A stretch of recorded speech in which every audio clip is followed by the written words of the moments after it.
All right, all right, all right. I have the amazing Nate Johnson coming on this Frog Girl episode to wrap up our August on cybersecurity. Hopefully, you guys have learned a lot. I have learned a lot this whole month. Honestly, I thought I knew about cybersecurity because of all the companies I've worked for and all the things that I've been trained on that front. Luckily, I've been a part of that. But even outside of the training that I have received, I kind of didn't really understand the scope on all like the ransomware and all the things that can happen cybersecurity wise. Cause that's at the end of the day, that's really where a lot of this fraud is happening at. A lot of the theft and strategic theft and things like that is a little bit different than that. But the main fraud, people overseas that are infiltrating our network here is cybersecurity. So happy that Nate came on.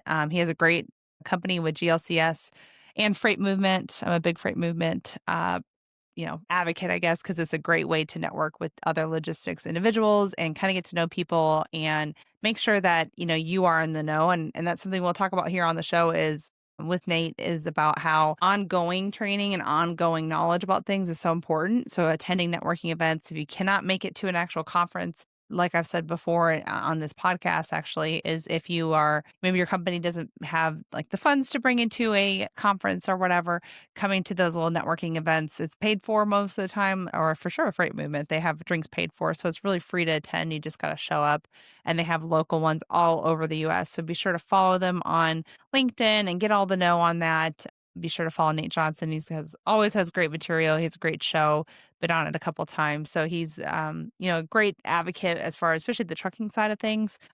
He knows so much knowledge. So he'll be at Broker Carrier Summit. I have him coming on one of Descartes' talk tracks. So he'll be on there talking about, I think the one that he's on there is about the future of tech in 2026, kind of benchmark results and what's all coming out. So excited for this episode, excited for you guys to get to know Nate. And like I said, follow him on all the things and come to a Freight Movement event. If you're going to Colorado or if you live in Colorado, going to Colorado here coming up in September, be sure to attend here in September 1st, I think is what he said. I will be there. And of course, I make sure you guys attend the Broker Carrier Summit as well. They are going to be there as well. All right, guys, let's jump into it.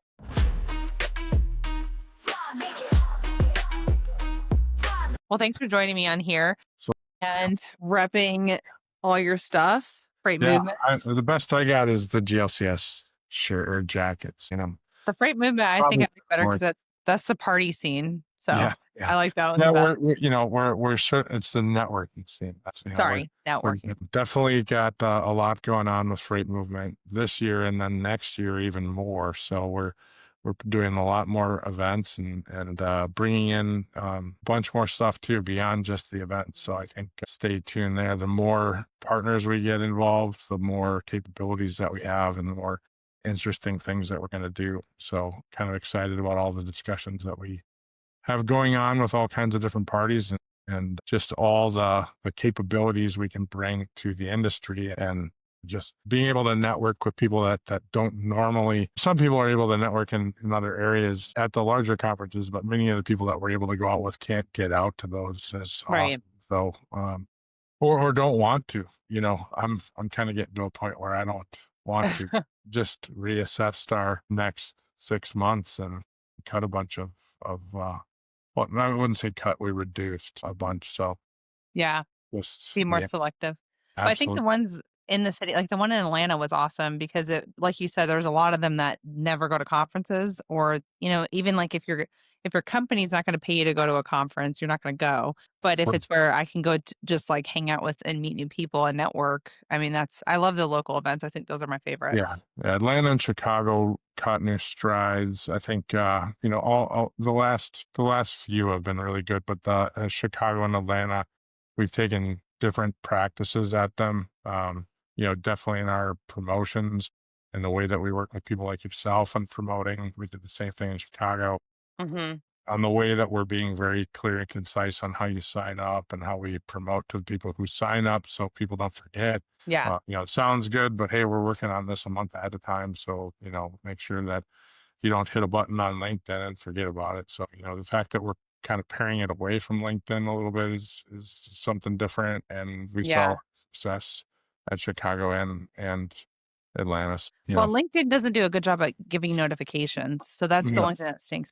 yeah, I think having the freight event on there is great. And then, but I do like that you do it in advance. So like I can make sure I have babysitters, but then Right. also reminding me, hey, you have a babysitter for a reason. Don't just do nothing, you know? Yeah.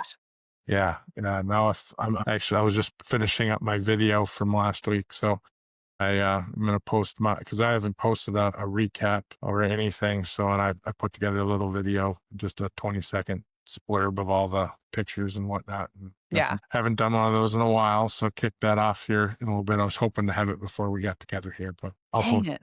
Well, make sure you send it to me and I'll tag it onto this too so Yeah. we can Oh, throw it at the end or whatever. yeah. Yeah.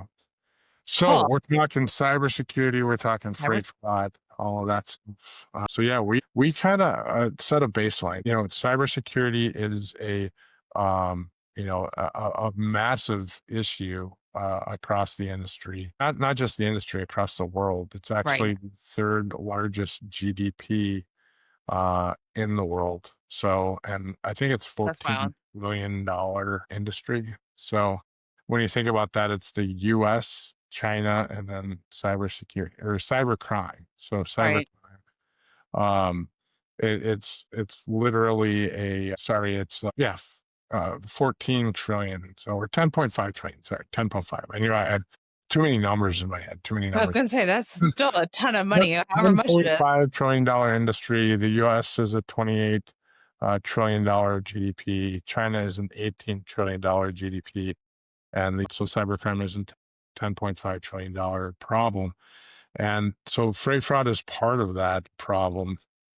So, a lot of that and a lot of the tactics that we see out of freight fraud are cybercrime. So Mhm. see people phishing, you see stolen credentials, you see those type of Yep. things was a baseline to be able to the freight. So Right. stealing identities, going out, intercepting loads, et cetera, et cetera. So setting up your environment to where you're protected from that. And there's no walls that you can build too high or too thick because someone's always able to get through them. But if they really, really want to. However, your goal as a company is to make yourself so annoying that someone wants to move on to the next company. They don't want to Right. target you any further. So, in our job as a managed service provider, is to ensure that your walls are built. They're built as thick as you want them to be. And we're certainly not cybersecurity experts. So there are companies that just specialize in that, right? And Right. we help provide the connections to those organizations. So we partner with a lot of those organizations. And those are the companies that get called in typically beforehand. If you're a larger organization, you're going to have a relationship with that type of company, probably through your insurance company or Mhm. your attorney or something like that. If you're running with cyber insurance, which we do recommend, you're going to have a relationship with an organization like that should you have some sort of major event. And we're going to work with that type of organization to build your what I like to say is put Humpty Dumpty back together again. So, lots of times this could be some sort of ransomware scenario. This could be any sort of hack, whatever the case may be. They typically will ensure that everything gets done right. We typically are the experts that can work with them, yet we know all your technology and can put it back together much, much faster. In a lot of scenarios in a cybercrime event that could involve freight fraud or not, it may take weeks to clear out the invasive situation. So if you're hacked, in some cases you could be down in some fraction or completely for weeks. So your average cyber attack typically takes 3 weeks or up to 3 months, but it could take 3 weeks to actually repair. So if you figure your TMS gets hacked, you could be in a situation where you're down for several weeks. We've actually had very large organizations reach out to us where their databases are locked up and have been locked up for days Hmm. while they reach out to us. And by very large, I mean truck numbers in the thousands. And then we work with those type of organizations to get them moving faster. That's wild. So are you seeing ransomware kind of being like a big thing now? Or because I think for a long time it was the phishing attempts that was like the biggest thing in logistics. And then I have been hearing more and more about ransomware. Are you seeing that as well? Or what do you Well, think? Ransomware is as a service now. So that's actually cybercrime in general as a service. So, and that sounds wild, but it is. It's truly people reporting in to their job, and they do this as a job. And ransomware has come down in price. So it used Oh, to be, here's a $5 million attack. We want $5 million. We might give you your data back at $5 million. Now it might be $50, $100, $200. Now you might have someone who has visibility to your screen while you're doing this. And when you put in $200, they quickly put in 2 zeros.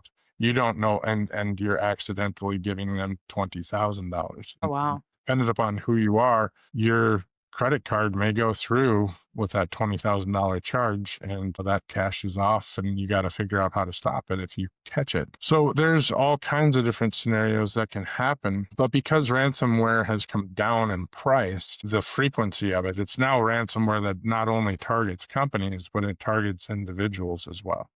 And are you seeing this a lot more with smaller companies or big companies or both? Both. Yeah, it can Yeah. hit anyone now. It used to, if you're a small company, it probably wasn't as big of a deal previously, but now that dollar figure's down, it's cheaper to deal with. It's something that once again, $5,000 ransomware is not an uncommon situation these days. So previously it was never pay it. Lots of companies would, we're not paying this. Now you actually see a lot of people paying it, getting some semblance of their data back. And usually you never get all your data back. You Right. get some fraction of it back.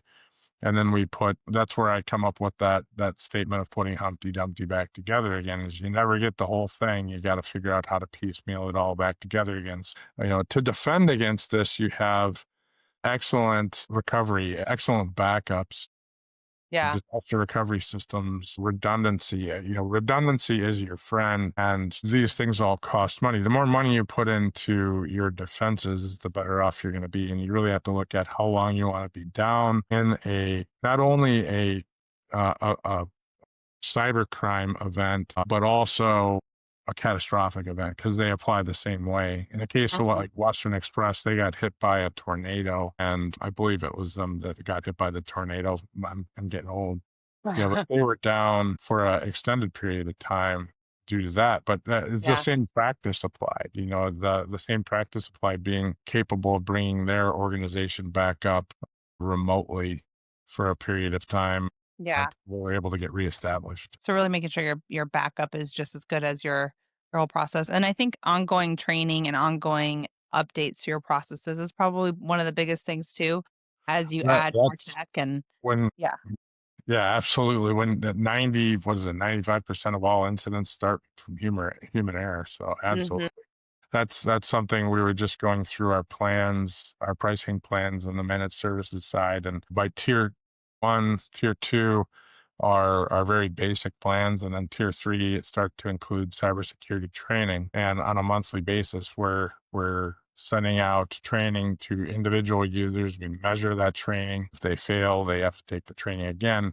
The management team at the company gets visibility to that. They know who's taking the training, who's ignoring the training, who's passing the training. And then we also do testing, just random testing.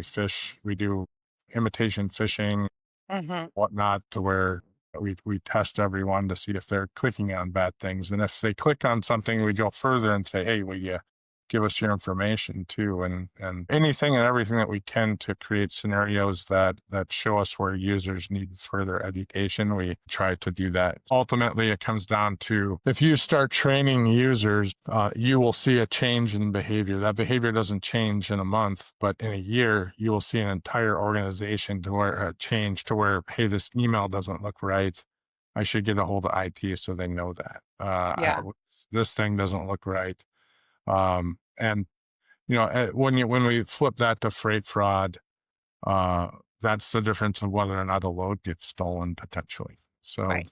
Well, a lot of times with freight fraud, whenever they do fish, usually it's smaller carriers. Whenever they're in there and the carrier looks awesome, I mean, really, they're sitting in those emails for so long, and then they're making it where it's an auto delete. The stuff's going directly into their deleted file, so the carrier's not even noticing, even no matter how hard you're vetting it.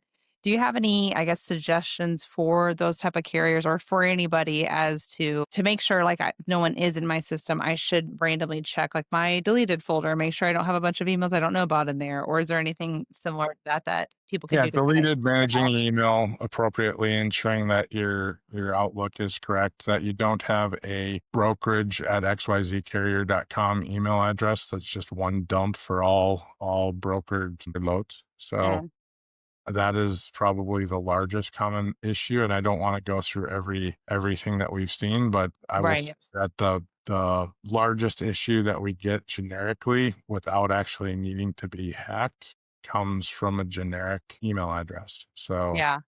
I'm So not man, going like to Gmails and stuff like that, or even if they no, have their own domains, just then be they're it. It doing can be xyzcarrier.com, which is the carrier URL.com, and yeah, just a generic singular broker email address, which there's interesting. lots of things that can happen with having a generic email address. You should have individuals receiving the expected load. So that will defend you in a lot of ways, because when you look at how systems work, we're going to push, you can't fix broken processes of people taking shortcuts.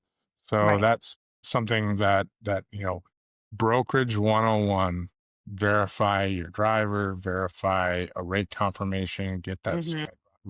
confirmation, those type, verify your carrier. Those type of things have to happen through whatever channel that you have, whether it's verbal, whether it's digital, whatever the case may be. But that has to happen. And if you take shortcuts, you're exposing yourself. This same way, if you're going to email Nate Johnson at glcs.net or njohnson at glcs, there are things in place that are going to call emails spam or not, and my behavior is going to be impacting those emails. So if something hits me, you can expect that behavior to be looked at accordingly. So you can have Barracuda involved, you're going to have different solutions involved. If you just have an open-ended email system going to XYZ, there's once again, I'm not going to go through all the scenarios that we've seen. I'll tell you when you're not recording sometime, because I Yeah. don't want to give every bad guy all the easy ways. Ammunition. Right. No, totally. And I think, like you were saying, having the individual things, I know for as a broker, I talk to some brokers and they're like, we only go off of the FMCSA email. That's the only one we use. But really having the individual people, as long as it's the same domain, I think is just as secure. But I think always follow up with a phone call. Hey, did Nate actually get my rate sheet? Confirming that too. And then I guess as like a carrier, because a lot of times carriers are getting the same type of brokerages are getting their stuff fished or they're pretending to be a broker and carriers aren't doing those additional checks on their end as well. Whenever you are going through and kind of doing your training on and everything, is there anything specific that you give on a carrier level as far as how to vet that broker? So that side of the industry has been a little more difficult. So Hmm. certainly, the tools have been lacking, and we've been kind of calling out for them more and more as time goes on. The vast majority of our customers have pretty established brokerages, or have pretty established relationships with brokers. Yeah. We won't deal with typically higher volume spot market carriers. There are a few. So, and they typically will check them out with credit checks and otherwise. So Yeah.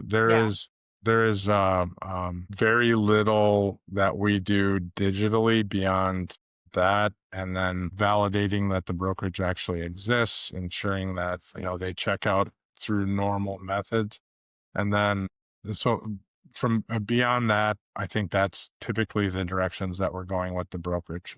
Yeah. So what there is, I mean, ultimately, I think there's some further development. I know there's a few products that are coming out there that we're looking at Hmm. further. I can't think of them off the top of my head, though.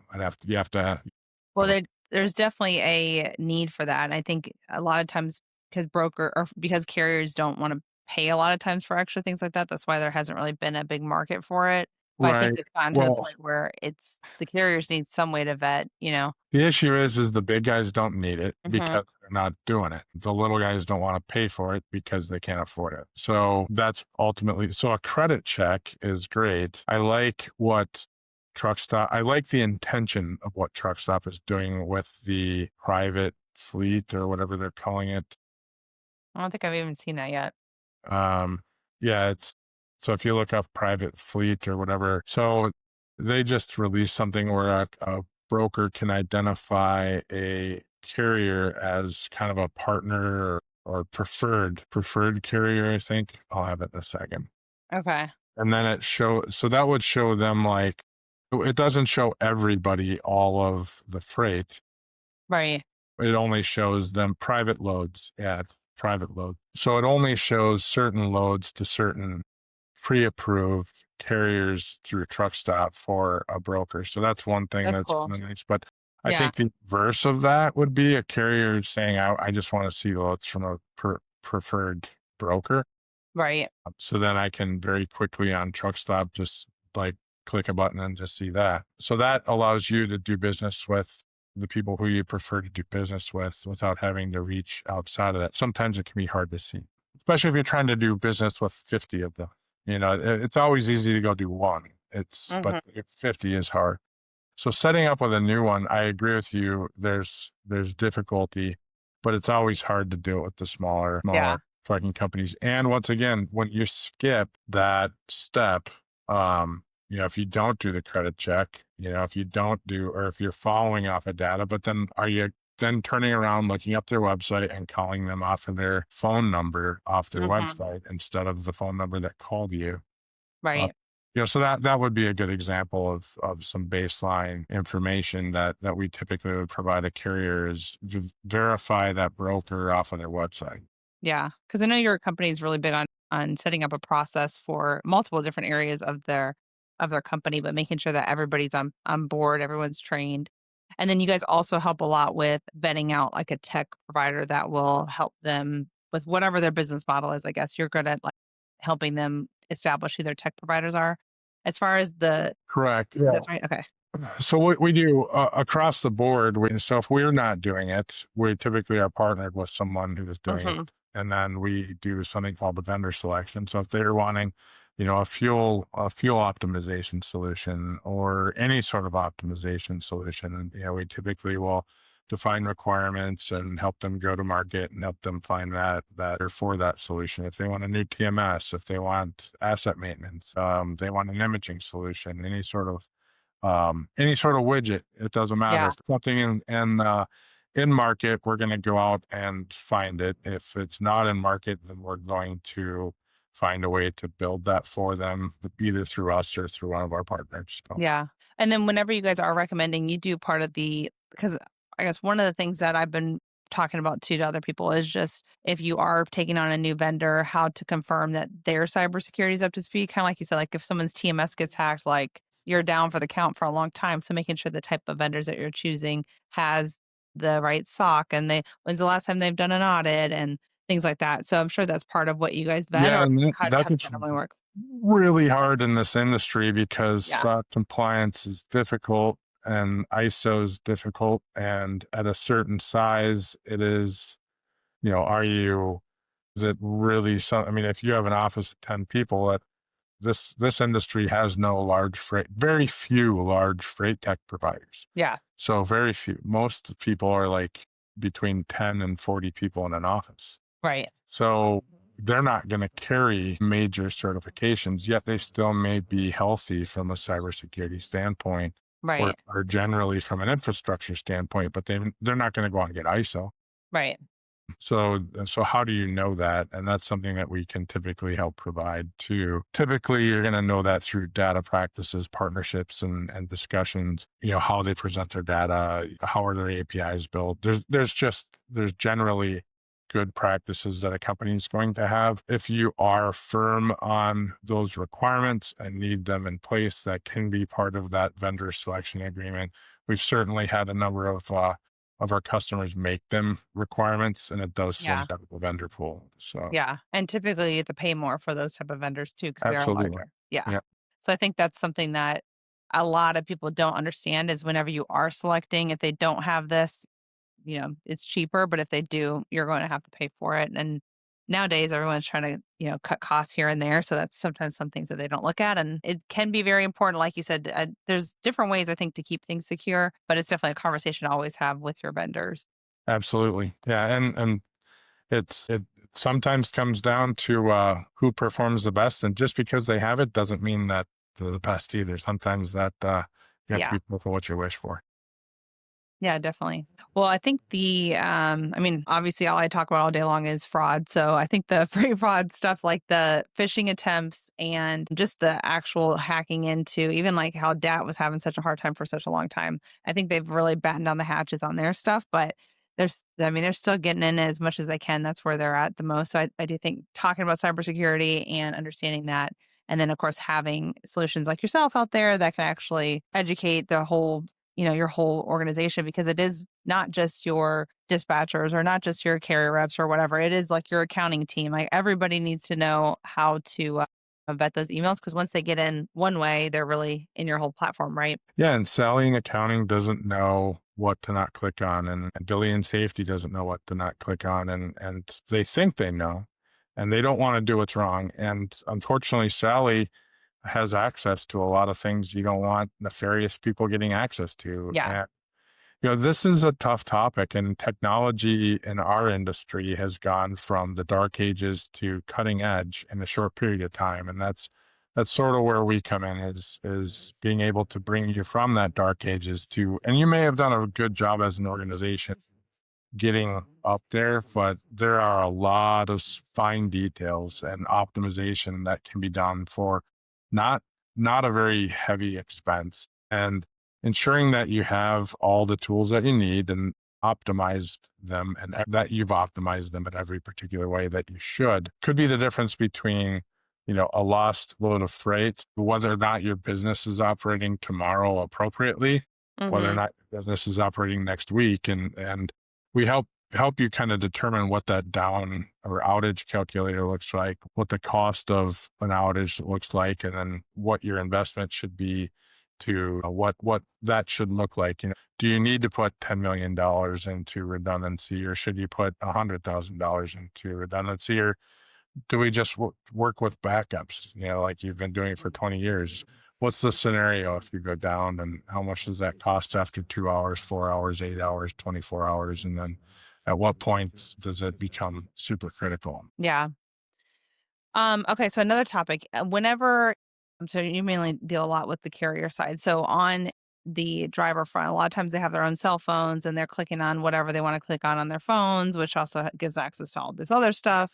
Do you recommend with fleets? Obviously, it depends on expenses and stuff like that, but do you recommend with fleets them having their own like work phones on top of that, or do you feel like just educating them on how to handle their device is enough? So, I mean, educating everyone how to handle their personal devices is great. I mean, employees are employees. Keeping a fine line between work and company is important too. So VPNs can work on phones and keep some level of separation.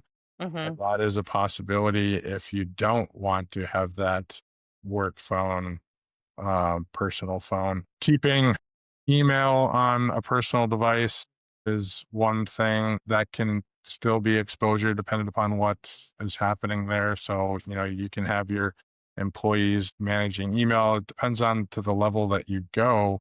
It's all a risk. Everything is Yeah. all a risk, and it's a risk reward scenario. So if you're going to put 2,000 drivers on their personal phones, give them email, which is unlikely, and then give them a workflow app, and et cetera, et cetera. Not only do you have the risk of exposure to, some sort of document being sent through email, you also have liabilities from them using their personal phone for workflow and et cetera. So, there's there's a million things. It's not my choice. It's not my decision. I mean, that's Right. something a safety department needs to chime in on, and customer or a carrier's attorney really needs to decide. And that may change with state or local ordinances and laws. So Yeah.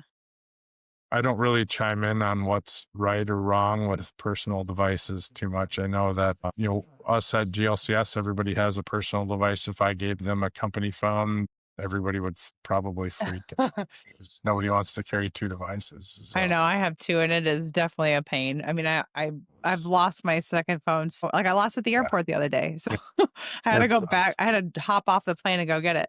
It's But you brought up hard. I know you brought up a good point though with VPNs. I hear so many people say like VPNs are the enemy, and like if they have a VPN, they're a bad guy. I was raised differently because I've always worked for a company that's had VPNs, and I think it's where that's you're actually protecting yourself more, but obviously the bad guys use it. What's your take on if they have a VPN? How to how would you vet them if they're like a good VPN user or a bad VPN, or do you have any idea on that, or what's your take on Well, VPNs? they're using a A loaded VPN one. because it's secure and they're masking themselves in a particular location, just like a company would Hmm. put someone onto a local network via a VPN. So, there are VPNs have existed forever, and they're one way of putting you onto a local network.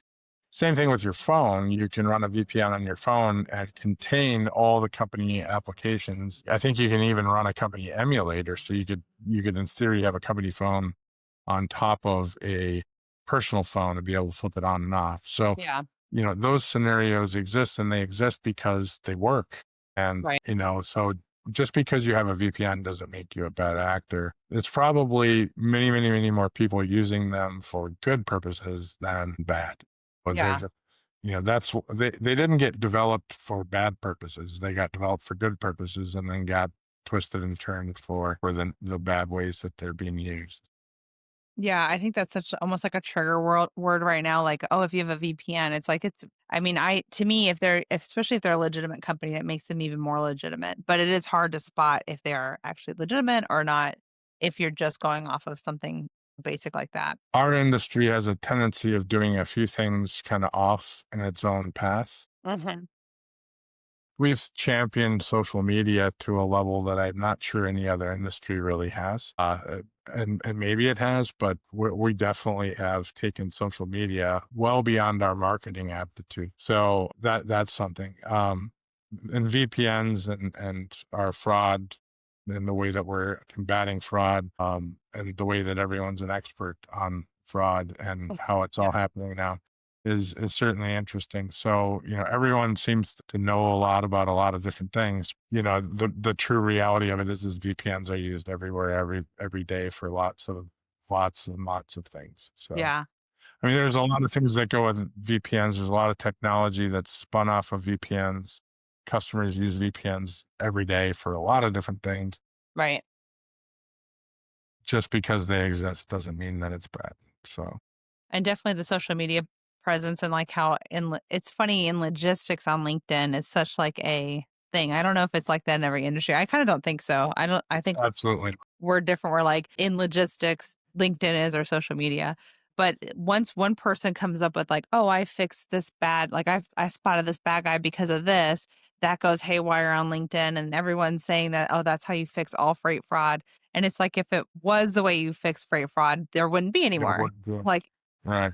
I think something that's so misconstrued is that nobody has a silver bullet. Everybody tries to act like they have all the answers. Nobody does. They always come up with new stuff. Otherwise, we would have no freight fraud. So I think that's the big takeaway Yeah, I have.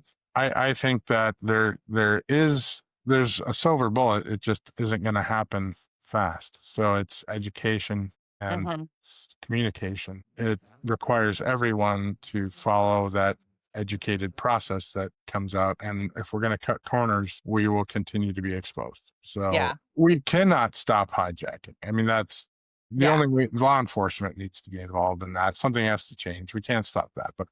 But hacking and the phishing and everything that's happening digitally, we can take action and create pain and make it less desirable, but it will still happen. Just think about how many times I get 20 text messages a day and email. Yeah. God knows how many emails that you get every day. That's all people just attempting. Why? Because someone's still clicking on something somewhere. Yeah. Send 20,000 emails a day because once a month they'll get a click on it that's worth $20,000. Right. I know I keep getting the email about I owe some sort of traffic ticket and I need to pay or my license is going away or Yeah, whatever it it's was. still a tool in Chicago, but it's somebody in like somewhere in Europe that I gotta pay. Oh, that's funny. Uh, but, Yeah. but yeah, I do think that if everyone just starts channeling that education, the process, Hmm. ensuring that they're leaning into the technology that they're committed to, and that everyone in their organization is pulling on the same rope, that this will go away. And it's a large dollar figure, but in the grand scheme of things, it could be a smaller dollar figure when you really get, I think as we start to measure it even closer, like I think there's a lot of stuff that doesn't get reported still. So much. Right. But the ultimately, the more that we report, the more that we measure, and the more that we educate, the more control we'll get around it, and it'll start to go away. But it has to be continually trained. Well, I think like you said in the beginning, like with your company, how you have put so much walls up, and then sometimes the people can get all the way up to the top and climb over. But Yeah. most of the time, if you have your walls and you're following your processes, most of the time they are finding somebody who has very low walls. That's very easy to access. They're able to just hop a fence, not having to, mountain climb. That's So I think that's the key there is building yourself up, and then also continually changing it, because it is continuously changing fraud game. They're coming out with something new all the time. A lot of the same tricks that have been around for years, like since I was a broker, prior to 2020, whenever it hit the biggest, surge. A lot of the same stuff is still happening, and people are still not having a process for that. I'm like, I don't understand why something so basic for so long, like even like the email where like the I is an L, or the right. whatever. Like, really, that's the one that gets you? It's like That's where very basic. AI can help resolve. I mean, as much Yeah. as I don't want to make this the first time we said AI, We uh, went really far into the conversation about it. that's where, your AI is gonna help. So Yeah. your human eye is not gonna catch that. So, Right. not unless you stop and check everywhere, but with how many emails you receive and how much you're responding to, you're not gonna catch those. But another great one is, okay, how do you react when an incident is happening? The first thing, and if you're new, if you haven't had a major incident, or if you haven't noticed an incident until after the fact, first question we ask if we're early on in an incident and we're speaking with a broker is review all of the carriers that you've booked freight with in that geographic area in the last X period of time based upon the situation right now. Yeah. Go through and fine tooth comb, because where one has Okay. happened, you are exposed to multiple. And in many situations, we found multiple right at that exact same time. So Really. yeah, when your armor is open, it's open, Yeah. and you're gonna find potentially more than one. And it may not be in the same day, but where there's one driver working and one bad actor working, there's usually they're gonna if they get away with one, why wouldn't they try to get away with two? Yeah, So especially with high value and high risk freight. They're really, like the cluster theft is, I'm doing a whole nother series on that here coming up. So like on any cluster theft or BOL manipulation, having it where a lot of times it is a group of carriers that all work together. I swear they all get together at a truck stop and kumbaya and come up with this grand scheme. And then they just kind of go to town on whatever. Or it is the same people going over and over again. I have no idea. Like I haven't interviewed these people yet. Hopefully I can get them on here, but I highly doubt that. But I think that, that's like you said, if it's happened once, you really need to go through everything else. So I think that's a good point that people don't talk about that enough for sure. no, they don't. That's definite piece of advice. So if you're moving a lot of freight out of an X city and you just realized what happened, check that city. And in some cases, check others, especially check others, but definitely check the city that you're talking in, that your incident happened in, because there may be other ones. You showed a weakness, and they'll capitalize on that. Yeah. And even like if you're a broker and you post a load, and then kind of like the rechecking dat and seeing if it's reposted in a different way going somewhere else, but it's the same type of freight. That's where I've almost had stuff stolen, but because I did that extra search, I checked and I was like, oh, wait a second. I knew I had an off feeling about it, and then I confirmed it. So It's wild how much of a problem this has become in the industry, because back in when I was moving freight, this would happen all the time. We'd all be mad that we just realized we booked a double brokered load. yeah. Most of the time you wouldn't figure it out until you got paid or something like that. This was not a no nobody was happy about it, because we knew somebody took another piece of the margin out, and so Right. you're always mad about that part more than anything else. And yeah, it was technically not something it was definitely something frowned upon. But the freight And was sitting there, and that was the biggest thing. I'd always yacht there, and 99% of the time you get paid, and maybe you Right. get flow. That was usually the only problem that you'd have. Yeah. Very few times were you not paid. So, but heck, I Yep. Whole remember nother. coming across my docs, there was probably LTL freight that had like 5 chains of custody to it between 5 different LTL carriers, and that's just one hit a dock, another dock, another dock, another dock, and Yeah. it might have hit C. Robinson twice. Mm. So, and now today that's definitely, so it's graduated to a point where now someone would get filleted for that. So, but, Right. and it's because that, we're not, no one's getting paid. There's actually people attempting to do this and steal the freight.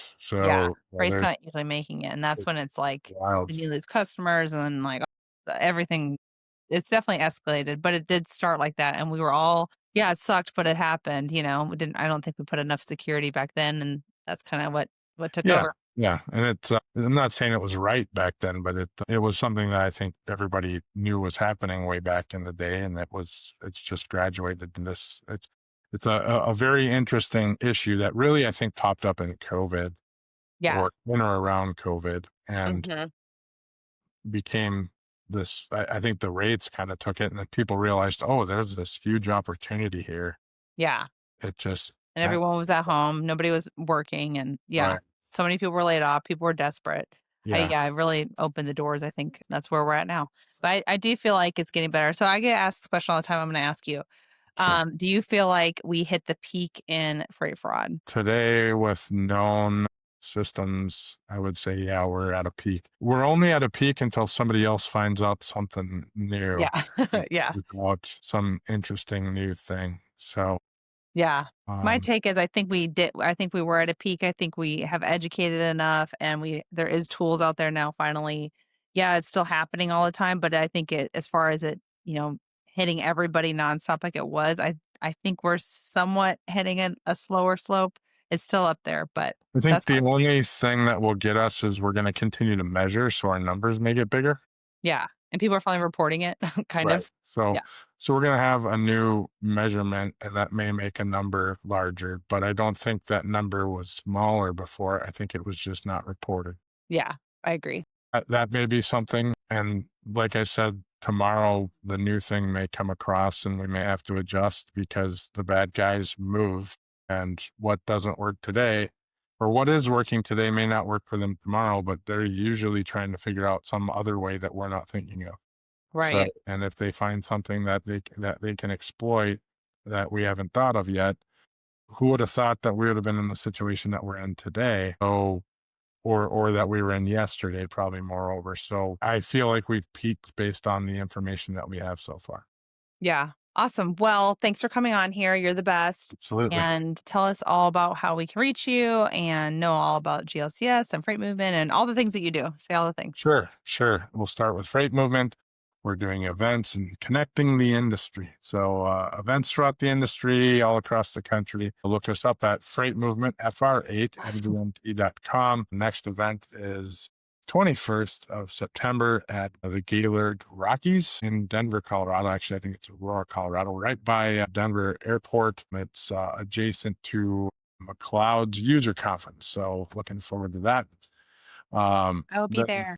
yeah, you'll be Yeah. there. Then I think we'll have one coming up in Chattanooga following that. We should be putting out some info shortly. So Fun. I'll go to that. Is that we'll going to be have during freight waves? that will be, yeah, before Freight Waves actually. So I Okay. think it's the I'll day come up before for Freight that. Waves, but I don't think we have the exact date figured out 100%. So we're just getting that locked down. Okay. So, and we have some other big things coming out for 2026. So Of course. listen up. I think there's some really cool stuff. Then glcs.net. So we're handling all your managed IT technology integration needs anywhere in the North America, anywhere in North America, US, Canada, Mexico. We currently work with about 400 trucking companies and brokerages on a monthly basis, helping them solve all their technology needs. Once again, glcs.net. My email is njohnson@glcs.net. You can hit me up on LinkedIn, but or any of the socials. So Yeah. Freightmate, Fr8NATE. So on pretty much any social. And I think that's it. Yeah. there anything else that I needed to do I there? think that's Oh, everything. yeah. And you also have a podcast Oh, yeah, driving yeah. forward. Moving forward every Thursday, and stay tuned. I think we're launching a new podcast. I'm excited for that one. So yeah, well, we're trying to find the time to actually piece that one together. So, but that should be good. Another weekly podcast. Yeah, just another thing to add to your list of all your things to do. We'll He's a figure busy out guy. one way or another. We'll figure it out. So my intention's not to be on it forever. Just be on it to get it going. So, but Yeah. I'm excited about it. I like the idea and the format and everything. It'll be a blast. So, Yeah, I'm excited for it too. I'll be tuning in and hopefully joining. So oh yeah, absolutely. fun. All right. Mhm. Well, thanks so much for joining and bye, everybody. These beautiful